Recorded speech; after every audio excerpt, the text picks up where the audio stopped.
इस पे क्या कहेंगे? सबसे पहले तो आप सभी को सावित्रीबाई फुले की 194वीं जयंती की हार्दिक हार्दिक शुभकामना। और हम औरतों के लिए ये बहुत दुख का बात है कि हम जिस महिला ने ताउम्र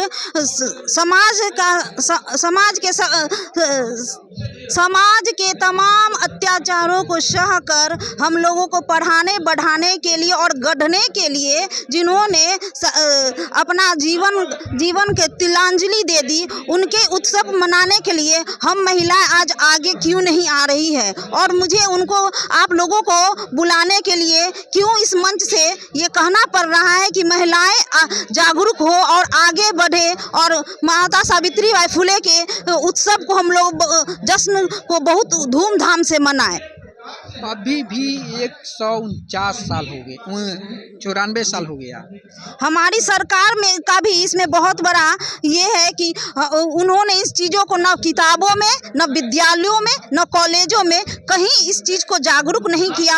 आज हमारे बच्चे इन सब चीज़ों से वंचित है। आज गूगल को इस चीज़ पे थोड़ा हमें गूगल पे फ़र्क हो रहा है कि आज के डेट में गूगल जो इस चीज़ को उजागर कर रहा है।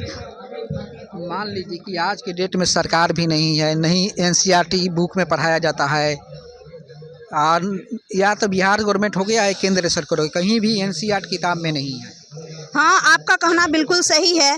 इसलिए हम लोग को ही पहल करना पड़ेगा मंचों के माध्यम से, या फिर सरकार को इस चीज़ से रूबरू कराना पड़ेगा। इसलिए मैं कहूँगी सिर्फ लेडीज़ को नहीं, हमारे समाज के तमाम लेडीज़ जेंट्स सबको आगे आकर इस चीज़ में अपनी अपनी भागीदारी देनी पड़ेगी, तभी ये कार्य संभव हो सकते हैं। महिलाओं भी है, बहुत से महिलाएं, यहाँ बिहार की बात हो रहा है, इसमें भी बहुत से नाम तक नहीं जानती हैं इनको। हाँ, आपका कहना बिल्कुल सही है भैया। बहुत सारी महिलाएं जो है ना, आज भी हमारे समाज की महिलाएं जो बहुत सारे काम करने का फुर्सत है, लेकिन उनको पढ़ने लिखने के लिए अभी भी अपने परिवार के लोगों के से सहारा सपोर्ट नहीं मिल पा रहा है। ये हमारे इंडिया के लिए बहुत दुख का बात है। इसलिए हमारे समाज, हमारे भाइयों एवं परिवार के तमाम पुरुषों की ये जिम्मेदारी है कि हम अपने देश की महिलाओं को शिक्षित करें और उन्हें कंधे से कंधे मिला के चलने का अवसर प्रदान करें। लेकिन जो महिलाएं स्कूल खोली थी, सबसे पहले यही खोली थी, किसी से भी महिलाओं से पूछिए तो वो सबके पता ही नहीं है। लेकिन देखिए, हम लोगों को तो अभी पता है, तमाम लोगों को तो उस जगह तक वो लोग नहीं पहुंच पाई है और नहीं उन लोग का विकास ढंग से हो पाया है। इसमें हमारे भाइयों और पुरुष वर्ग के जितने भी हैं लोग, उन सब का ही दायित्व बनता है कि इस चीज़ को आगे लेके उजागर करें, और अपने घर से ही सबसे पहले शुरुआत करना होगा, तभी जाके देश में ये इसका परचम लहरा सकता है। लेकिन अभी तक यहाँ प्रोग्राम हो रहा है, महिला के न के बराबर है, एक या दो गो है। हाँ, ये आपका बिल्कुल, ये बहुत शर्मनाक की बात है कि हमारे घर की महिलाएं अपने घर के कामों को ज़्यादा इम्पोर्टेंस दे रही है, लेकिन जो महिला हमारे लिए सब कुछ की, अब सभी तरह का कष्ट झेल के भी तमाम तुम करता कौन, कहे सावित्रीबाई सत्य को पहचान, जाति और धर्म के नाम पर होने वाले शोषण को पहचान, ऊंच नीच की लड़ाई और बराबरी का हक हमें दिलाया कौन, हम भूखों नंगों की तरह जी रहे थे, हमें अपने पैरों पे खड़े हो चलना सिखाया कौन, नारी को समाज में सिर उठाकर चलना सिखाया कौन, नारी का नारी से परिचय करवाया कौन।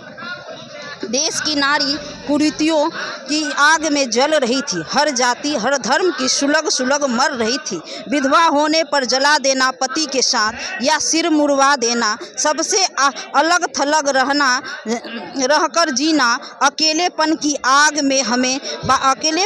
आग से हमें बाहर निकाला कौन, पुनर्विवाह विधवाओं का फिर से नई शुरुआत कराता कौन, नारी समाज के उत्थान कल्याण के लिए आगे आता कौन, सावित्रीबाई न होती तो दलित समाज की लड़कियों को अरे पढ़ाता कौन, हम बेटियों के लिए विद्यालय बनवाता कौन, धर्म शर्म नहीं सम्मान हो, हमें अपने जाति पर अभिमान हो, ज्योतिबा फुले और सावित्रीबाई फुले को कोटि कोटि नमन वंदन प्रणाम हो। दलित समाज में जन्म लिया इन्होंने, ऐसी ताकत दी ईश्वर ने उन्हें, जो सबसे श्रेष्ठ कार्य कर गए। जो फुले जैसा ही दंपति कर सकता था, एक समाज सुधारक बन गए। सावित्रीबाई न होती तो नारी धर्म को शिक्षित बनाता कौन, नारी धर्म को शिक्षित बनाता कौन। आज के समाज में ऐसे श्रेष्ठ व्यक्ति ईश्वर बनाता नहीं, जिन्हें बनाया उन्हें हम और हमारा समाज याद रखता नहीं। देश के लिए प्रथम अध्यापिका, महिला को शिक्षित और नारी को शिक्षिका बनाया कौन। सावित्रीबाई न होती तो अनाथ बच्चों को पालने में झुलाता कौन। अरे प्यार से आंचल की छांव में दूसरे के बच्चों को लार लगाता कौन। दिया नहीं ईश्वर ने उन्हें संतान कोई, ताकि समाज के लोगों को ये बता सके, अनाथ बच्चों को पालना और सीने से लगाना सिखा सके। दहेज मुक्त शादी और पंडितों को बिना शादी करवाती वो। सावित्रीबाई ने अंतरजातीय विवाह जैसे कार्य भी संपन्न किए। प्लेग जब पुणे शहर को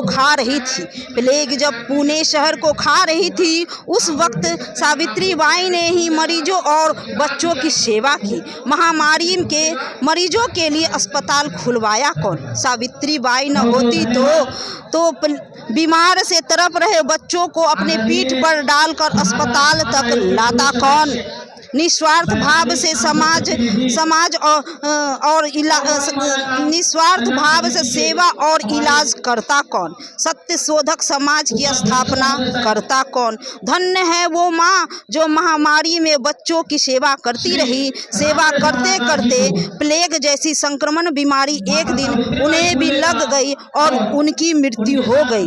दी आहुति प्राणों की उन्होंने औरों की जान बचाने में। 19वीं सदी में छुआछूत, बाल विवाह, विधवा विवाह निषेध जैसी कुरीतियों के विरुद्ध कार्य किया उन्होंने। त्याग और बलिदान की मूर्ति को हिंदुस्तान ने क्यों भुला दिया। दलित समाज में क्योंकि उनका जन्म हुआ।